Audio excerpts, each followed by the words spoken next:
Reacting to this week's top Bravo headlines. Hey everyone, welcome into Shared News. We have so much to discuss from the Bravo sphere this week, but before we get into it, if you are new here, please be sure to subscribe to our channel and ring the bell so you never miss out on any Bravo updates.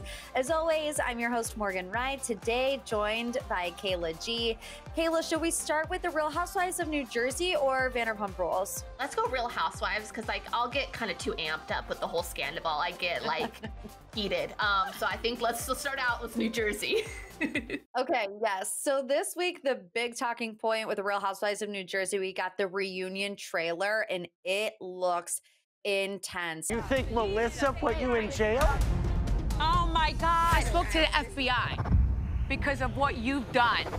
Oh, what are you threatening me? I'm speaking the truth. That's a lie. I mean, we have been dealing with Teresa versus Melissa for what feels like a decade. And it really does feel like in this reunion teaser, it all comes to a head.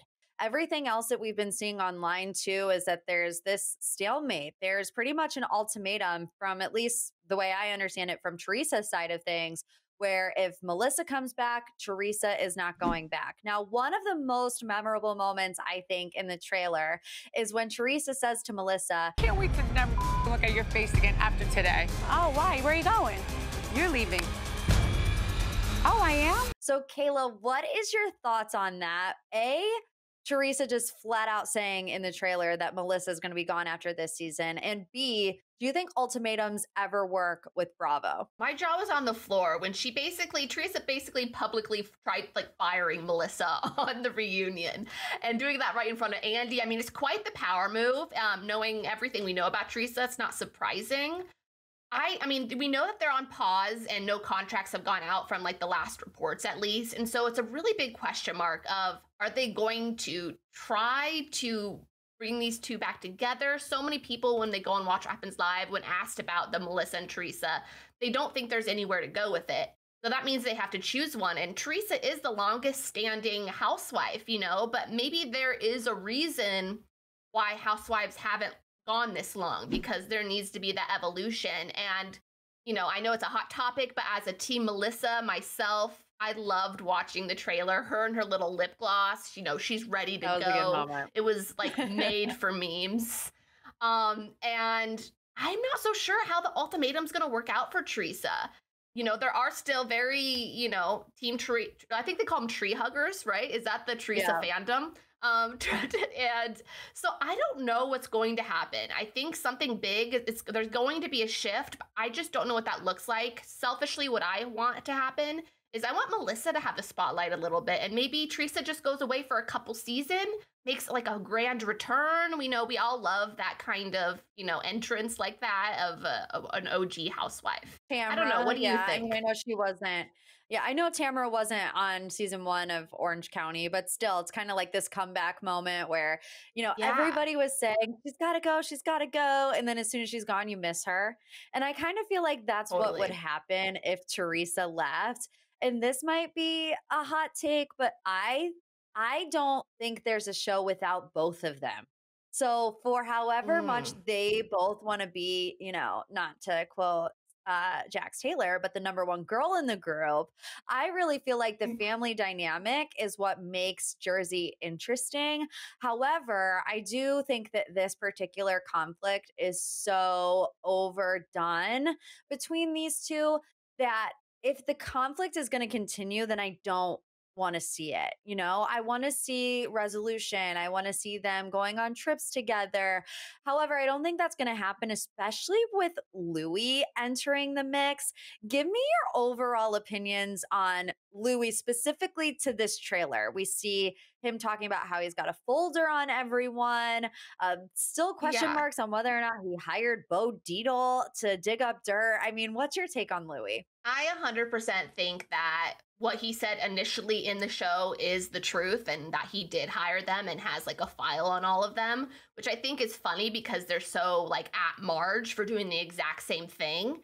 And then they go and watch What Happens Live, and then he completely changes his tune, even though Teresa said she would defend it in a game. There's a lot of back and forth of what's true and what's not, but we shouldn't be surprised by that with Teresa and Louis. I feel like it has been mixed messages this whole time.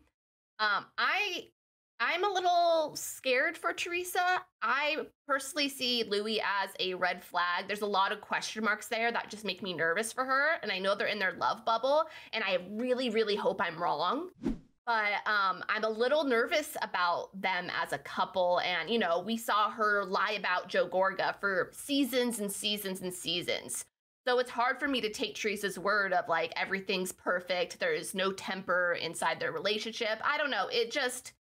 To me, I'm not really a stan of that relationship. I'm a stan for happiness, and if that's what makes them happy for now, great. But I think I'm a little nervous. I agree. I mean, I think a lot of people think that Louis is a red flag, and I think the last couple episodes really, really highlighted it. And I can only think back to, you know, what his exes have come out and said about him. And it's like, at first you're like, okay, well, maybe they're just exes and whatever. But I think this behavior that we've seen is like, oh gosh, just overall not good.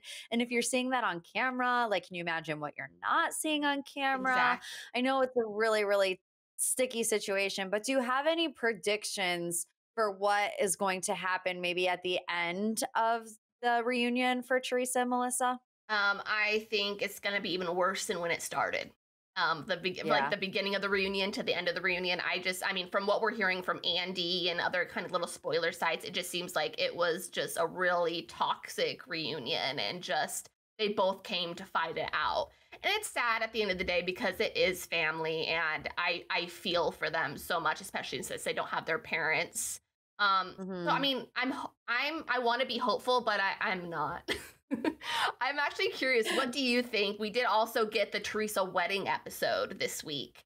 What did you think of Joe and Melissa posting that video on social media during the wedding of them like celebrating and saying like, we're having a celebration? I'm not sure exactly what they said, but they pretty much did a dig during the wedding on social media. I would love your thoughts. Yeah, I didn't watch the entire episode. I have to be honest. Oh, My okay. life No has been worries. consumed with Scandoval, so I really only got to the part where everyone was sweating in the 93-degree heat right before Teresa walked down the aisle with her iconic 10 inches of hair.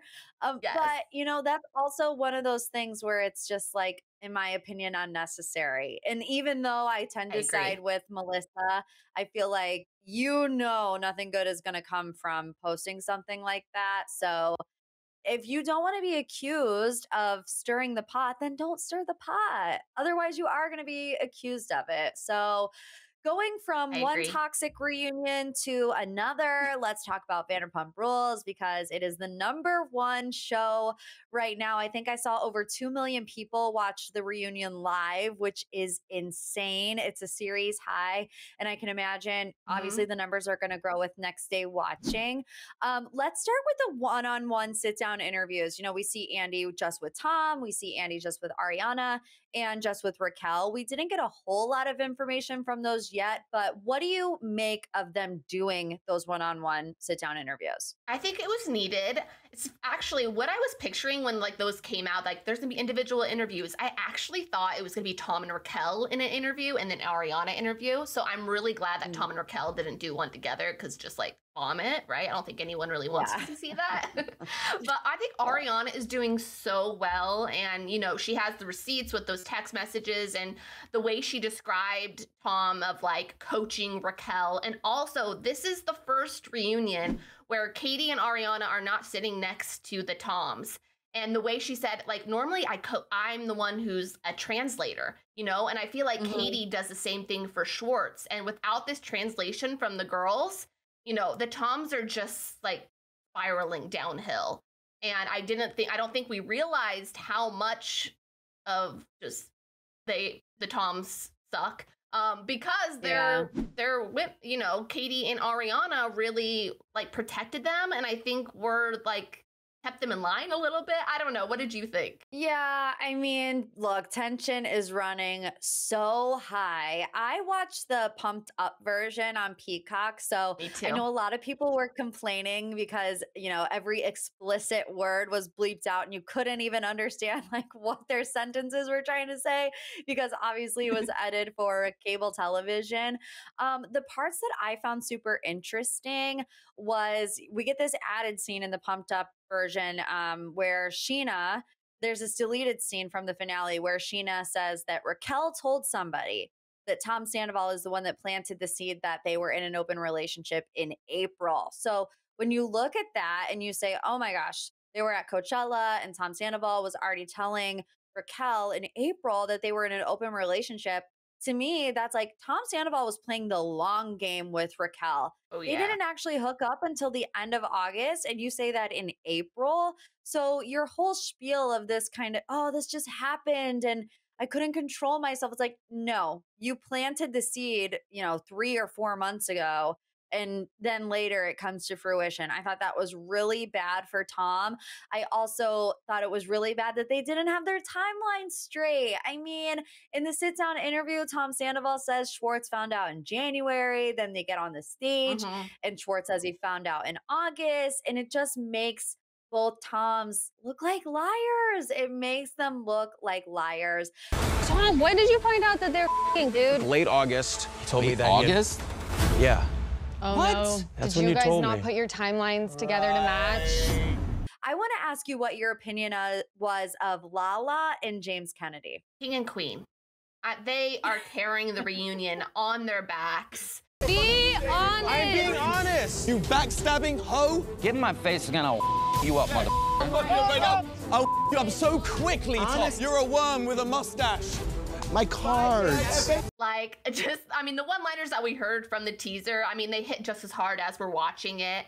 And the part where, like, Lala's like, shame, shame, and Ariana's booing. Like, it's just like, it is a free-for-all, and I love every second of it. And I'm glad that they aren't, like, the Lisa Vanderpump of it all, of her just, like, defending the Toms. I'm not a fan of. And I was really proud of Lala and Ariana. She had a moment with Lisa, too, of, like, sticking to their opinions. And I think they still did it respectfully, but I personally think that Lisa is in the wrong camp. And I think a lot of people online think that as well. And so it'll be interesting to see kind of what Lisa Vanderpump will say, like, after the fact of, like, people's responses to the reunion. But yeah, James and Lala, their end game to me, I just honestly think they belong together. I love them. And if anything, like, what great friends. And you could just really see that. And I loved every second of it. I have a bit of a differing opinion from you, where at first I loved the energy, right? I mean, you're a worm with a mustache will go down in Bravo history as one of the greatest insults of all time. When we got to the end of the reunion, though, I was starting to get really aggravated with Lala in particular, because like you, I do appreciate that Lala has an opinion. She voices it and she sticks to it. She doesn't cower for anybody. But after, it was like the last 20 minutes after they started talking about Schwartz and Sandy's, and kind of from there on out, I felt like the main conflict going on was between Tom and Lala. And I'm like, I don't care about Lala's beef with Tom. I care about Ariana's beef with Tom. And I want to hear, what those two were going through. I don't want to hear from Lala. And especially now that, Ariana has said on multiple occasions that Lala was not in her tight circle. To me, it just feels like, I know it's Lala's personality where she is very outspoken and she's very passionate, and I can appreciate that. But on the other hand, I think you have to know when is the appropriate time for you to be the loudest person in the room. And when the drama doesn't involve you directly, I don't think that's the time to be the loudest person in the room and, like, take over the reunion. I mean, think about it. People online were talking more about Lala and James than they were talking about Ariana and Sandoval. And I'm like, I feel like we're getting nowhere because Lala and James won't shut up. Interesting take. I definitely think that, yes, Lala was a big portion of the reunion and I enjoyed it. But I think there is an element of it of trying to stick up for Ariana. Maybe Ariana isn't always the loudest in the room. And so maybe she kind of felt that protectiveness of like, okay, if Ariana's not going to say it, I will. You know, we saw, I think it was Call Her Daddy when Ariana was on it, that her plan going in was like to not even make eye contact with Tom and Raquel. And so I don't know, maybe it was like, okay, if Ariana's not going to say it, let me, you know, I like to see that positive spin on it, but I do understand what you're saying. And I actually think I DM'd you about, because you did a tweet about a Lala theory that I thought was probably spot on of maybe why she's acting this way about Randall. I don't know if you want to share it, but I thought it was so spot on. Sure. Yeah. Well, you know, coming into this season, this was probably going to be Lala's biggest season with what was going on between her and Randall. Obviously, you know, there's even a documentary about it now, the Randall scandal, where Lala was kind of duped by this guy. He turns out to be not the guy that everybody thought he was. They're going into this custody battle. So I feel like Lala felt like coming into this season that her story was going to be told and like this was going to be her season. And Scandoval kind of took that from her. And I don't know if she's necessarily handling that. I don't know. I feel like sometimes she's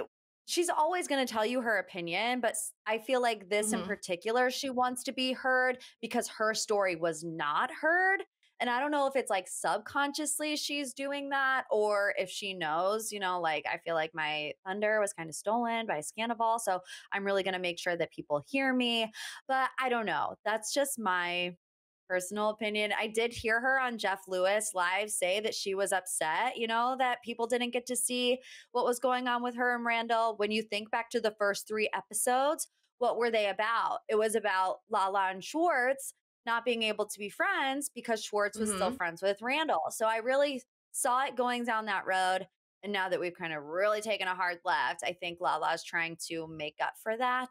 That being said, she's entertaining and you cannot deny that. Even if sometimes you're like, Lala, just for a second, can you be quiet? She's not going to. But obviously next week we get Raquel in the actual reunion studio, which I'm looking forward to. I felt like the last half of part 1 kind of dragged. And I mean, I just feel bad for Sheena that she has to leave just so Raquel can come in, but it is what it is. I feel like it's only going to go downhill from here or uphill if you like more drama. So we will be back to discuss the next parts of the reunion. If you want to leave a comment on any Bravo headline, whether it's Teresa and Melissa or Scandoval or Lisa Vanderpump, we'd love to hear from our Shared News family. So drop a thought in the comment section below. You can come say hi to myself and Kayla G. Our social media handles are on the screen right now. Subscribe to our channel, like this video before you go so you never miss out on any updates, and we'll see you back next time. Bye. Bye.